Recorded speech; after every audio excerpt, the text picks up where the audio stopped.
Danes z vami delim enega izmed tistih videov, za katere nisem mislila, da bojo nastali, ga sploh nisem planirala. V resnici nisem planirala več nobenega snemanja v letošnjem letu, ampak danes med jutranjo meditacijo sem doživela nekaj, kar sem želela deliti tudi z vami in v bistvu sem iz tega želela nekako oblikovati eno tako kakor popotnico za leto 2022. In kaj je bilo to, kar se je zgodilo danes med mojo meditacijo? Se ni bilo nič tako neki tako ampak se mi zdi, da je res, da bi lahko ta misel, ki se je danes v meni porodila, bila ena dobra usmeritev za to, kaj želimo ustvarjati v prihajajočem letu, ki mislim, da bo kar zelo pestro in mogoče tudi celo nekako ključnega pomena za čas, ki bo sledil, za kdo ve koliko let, desetletij, stoletij, kakorkoli že.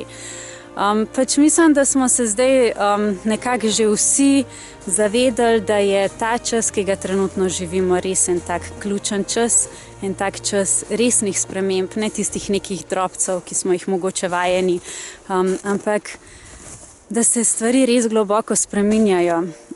No in danes med meditacijo sem začutila, da sem se znašla v nekem prostoru, ki je tak nekako poln enih takih praznih mehurčkov. Torej, da je to nek poznan prostor, ki ima neke poznane elemente, ampak so pa določeni elementi, ki so nekako izginali iz tega prostora in so za sabo pustili prazne mehurčke, za katere pa še ne vem in mogoče ne vemo, s čim se bojo zapolnili. Zato, ker sem začutila, da to ne velja samo zame, ampak je to nekako stvar našega celotnega kolektiva, da smo se vsi znašli v tem prostoru, ki je poln neznanega. No in ob tem sem se spomnila na en tak zelo organski razvoj človeka. Človek se dejansko večkrat v življenju znajde v obdobjih, ki so prav tako, kot sem danes začutila, polni praznega potenciala, torej praznine, ki pa je obenem potencial. In za ta obdobja v človekovem razvoju se reče, da imamo takrat večjo plastičnost našega organizma, našega živčnega sistema. Takrat se dejansko uprogramirajo lahko popolnoma novi programi. Vsem absolutno najbolj znano obdobje tako je rano otroštvo.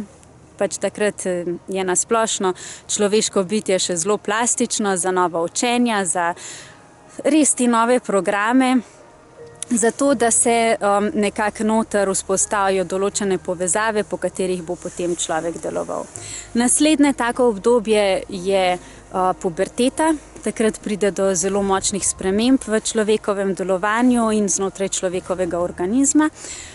Potem za ženske zelo izrazito tako obdobje je čas, ko ženska zanosi in gre skozi porod in potem tisto prvo obdobje po porodu, približno 40 dni, zato se recimo reče 40 dni za 40 let. Pa potem na primer menopavza, pač imamo več teh obdobij, ko resnično lahko zaključimo z nekimi določenimi vzorci in jih spremenimo v nekaj popolnoma novega. Recimo, jaz sem se precej poglabljala v to obdobje ranega materinstva in ko sem omenila, res že od nekdaj velja ta misel, da pač 40 dni po porodu zaznamuje mamino in obenem seveda tudi otrokovo življenje, lahko tudi za celo življenje. Ne samo za tistih 40 let, ampak lahko dejansko zaznamuje življenje do konca življenja. In zakaj? Zaradi tega, ker takrat se sprostijo določeni receptorji znotraj nas in nekako so v pripravljenosti, da jih mi lahko programiramo na to, kako bojo delovali preostanek našega časa. Torej, tukaj ni določeno, kaj se bo gor uprogramiralo, ampak se mi lahko odločimo, kaj bomo programirali. In če mi te receptorje zapolnimo z nekimi pozitivnimi stvarmi, z občutkom varnosti, ljubljenosti, z občutkom, da so ljudje dobri, z občutkom, da lahko živimo na dober način, z občutkom povezanosti, bojo te receptorji delovali na način, da bojo sprejemali predvsem te dražljaje, da bojo privabljali ta občutek, na katerega so bili programirani, občutek, katerega poznajo. Če jih pa prekrijemo s težkimi energijami, z občutkom ogroženosti, občutkom žalosti, strahu in tako dalje, bojo pa te receptorji privabljali predvsem te elemente, te dražljaje. Zaradi tega je tako pomembno, kaj delamo in na kaj smo naravnani v teh obdobjih, ko velja ta plastičnost. In verjamem, da smo mi trenutno, ne samo kot posamezniki, ampak kot celotna naša družba, smo se znašli v tem času plastičnosti. Ogromno enih stvari se je spremenilo v tem zadnjem času in se še vedno spreminja. Določene stvari dejansko izginjajo, verjetno za vse čase, jih ni več, smo jih spremenili, smo jih zbrisali iz našega načina delovanja ali pa iz naše zavesti ali pa pač iz tega sveta. Določeni vzorci so se prekinili. Določena pravila, po katerih smo delovali mogoče stoletja ali tisočletja, so se začela rahljati. In zdaj so se v naši kolektivni zavesti, v našem kolektivnem prostoru, so se pojavili te mehurčki praznine. In ti mehurčki se bojo z nečim zapolnili. To je tako, kakor če imaš tista prispodoba, ki so veliki kamni in med njimi je praznina in potem se noter strese pesek in potem zalije še z vodo. Ta praznina se bo z nečim zapolnila in naša izbira je, s čim bomo zapolnili to praznino, ki se je zdaj vzpostavila med nami. In stvar naše zavesti in naše naravnanosti je, a bomo to zapolnili z gnevom, z žalostjo, s sovraštvom, z nezaupanjem, ali se bomo odločili za tisto lahkotnost, igrivost, lepoto, užitek, povezanost, ljubezen, sočutje, podpora sočloveku, sodelovanje. Mi se moramo odločiti, kaj bomo ustvarjali za naprej. In trenutno vem, da je ogromno enih ljudi, ki se sprašujejo, kaj naj, kako naj. In jaz bi tukaj rekla, in to naj bo tudi nekako moja ta popotnica za 2022. Odločajmo se za ljubezen. Kjerkoli stojimo, s komerkoli govorimo, v kakršnikoli situaciji se znajdemo, bodimo glasniki ljubezni, bodimo nosilci ljubezni, luči, dobrega.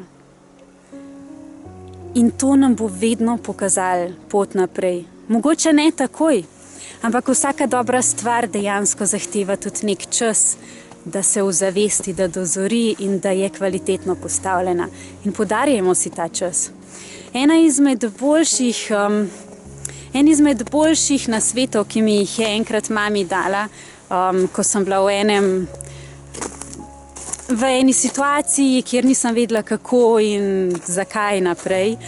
Pa jaz pač zelo hitro potem postanem nestrpna, ko se znajdem v takih situacijah, je bila, da mi je rekla, počakaj, samo počakaj in se bo pokazalo. In to je meni zelo težko, jaz zelo težko čakam. Ampak takrat mi je bilo to res tako, ja, lahko počakam. In sem počakala in sem si dala to možnost, da določene stvari dozorijo v meni. In so bile dobre. In dajmo si to, dajmo si priložnost, da stvari gradimo zavestno na kvaliteten način in da so izpolnjene v prvi vrsti z ljubeznijo.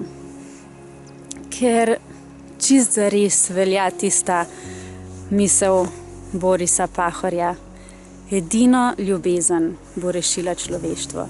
Nič drugega ne rabimo, kakor pa samo ljubezen in iz ljubezni potem lahko kreiramo tiste stvari, ki jih je vredno kreirati. Samo stvari, ki so podprte v prvi vrsti zavestjo ljubezni, so vredne, da jih kreiramo in da z njimi izpolnjujemo te naše prazne prostorčke, ki si želijo biti zapolnjeni z nečim dobrim. Ta obdobja plastičnosti so vedno intenzivna, vedno so lahko tudi na nek način strašljiva. Postati nova mama je strašljivo. Vsi vemo, kako je z najstniki, ker ljudje večinoma pravijo, da so to tako težka leta.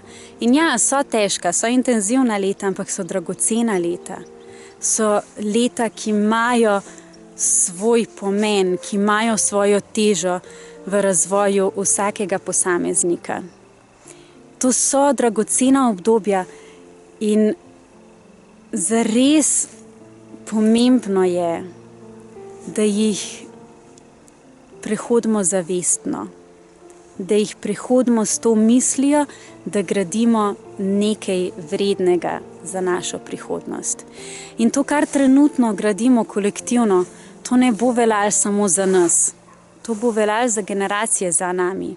In naša odgovornost je, da sebi in našim zanamcem postavimo nekaj na kvalitetne temelje, nekaj, kar bo lahko stalo podporno za nas in za tiste, ki prihajajo za nas. Na način, da bomo vsi lahko napredovali v zavesti, v delovanju, v medsebojni komunikaciji na vseh ravneh. Tako da dajmo si to. Dajmo leto 2022 prehoditi kot zgled zanamcem, da se da iz zelo težkih časov roditi nekaj zelo dobrega. Tako da jaz res vsem želim eno čudovito novo leto in pogum, da bomo nosilci svetlobe in ljubezni.